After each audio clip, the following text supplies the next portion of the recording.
मैं अपना परिचय देता हूं। मेरा नाम भानु प्रताप सिंह एडवोकेट और राष्ट्रीय जनहित संघर्ष पार्टी का मैं राष्ट्रीय अध्यक्ष हूं। आज मैं इस समय यहाँ नौगांव सादत में हूं।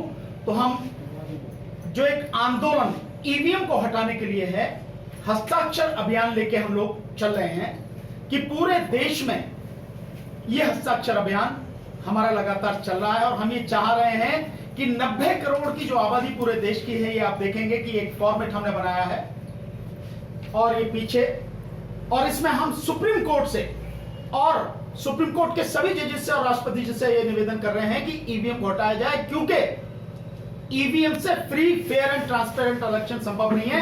ऐसा सुप्रीम कोर्ट ने 8 अक्टूबर 2013 के अपने जजमेंट के पैरा नंबर 27 में कहा है।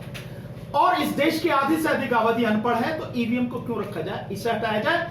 इस हस्ताक्षर अभियान को हम लेकर चल रहे हैं। 2022 में 5 राज्यों में चुनाव है, उससे पहले हम ये चाहते हैं कि कम से कम अगर 18 करोड़ वोटर जो चुनाव में भाग लेगा 2022 में, उसमें से आधे 9 करोड़ वोटर भी अगर इस ईवीएम हस्ताक्षर में हमारा साथ दें, तो हम सुप्रीम कोर्ट के सामने इस चीज को रखकर ईवीएम को हटवा सकते हैं। एक बार ईवीएम के अलावा आप इसे राजनीतिक पार्टी बनाएं, बिल्कुल, क्या मकसद है सर? देखिए, राजनीतिक पार्टी का बहुत सीधा मकसद है सत्ता परिवर्तन, राजनीतिक परिवर्तन। इस देश में राजनीति किस तरह से चल रही है आप सब लोग जानते हैं।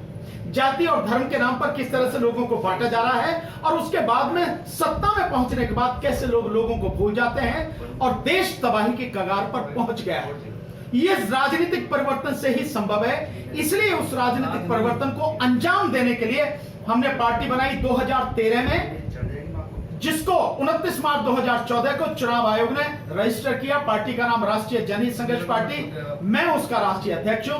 और अब 2022 के चुनावों में 5 में से 4 राज्यों में हम लोग सभी सीटों पर, उत्तर प्रदेश की सभी 403 सीटों पर, अगर समझौता किसी से नहीं होता है तो, और बाकी पंजाब की 117 और उत्तराखंड की 70 और मणिपुर की 60 सीटों पर चुनाव हमारी पार्टी लड़ेगी। उसी सिलसिले में है। और साथ में जो किसान आंदोलन चल रहा है, हम ये चाह रहे हैं कि पूरे देश के लोग इस किसान आंदोलन को समझें। इसलिए ये एक आप देखेंगे, मैंने 15 पेज का तीनों जो कानून है, जिसमें आवश्यक वस्तु अधिनियम और दूसरा जो कॉन्ट्रैक्ट फार्मिंग का और तीसरा निजी मंडियों का, इसके लिए पूरा मैंने 15 पेज में लिखा है। सरकार जितनी भी बातें कह रही है कि किसान के ये जो कानून है इसलिए अच्छे, उन सबका बाकायदा जवाब दिया है।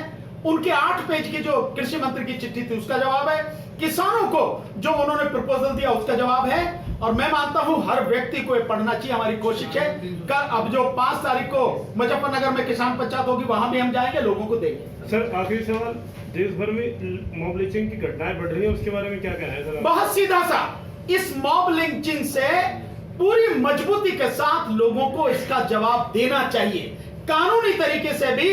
और इसके अलावा अगर कोई आपको जबरदस्ती मारता है तो इसका आपको पूरे जो संविधान है, वो संविधान अधिकार देता है कि आप उसका प्रतिकार कर सकें, उसको रोक सकें। और दूसरी बात यह है, अगर आप देख रहे होंगे तो जितनी भी मॉब लिंचिंग हो रही है, गरीब लोगों की हो रही है। कोई रिक्शे वाला, कोई चूड़ी वाला, कोई ठेली पे बेचने वाला, फल बेचने वाला, किसी मजबूत व्यक्ति पर हिम्मत नहीं है उनके हाथ उठा दे और उसका वीडियो बनाकर डाल रहे हैं। ये लोगों में डर फैलाने की कोशिश है ताकि लोग डर जाएं।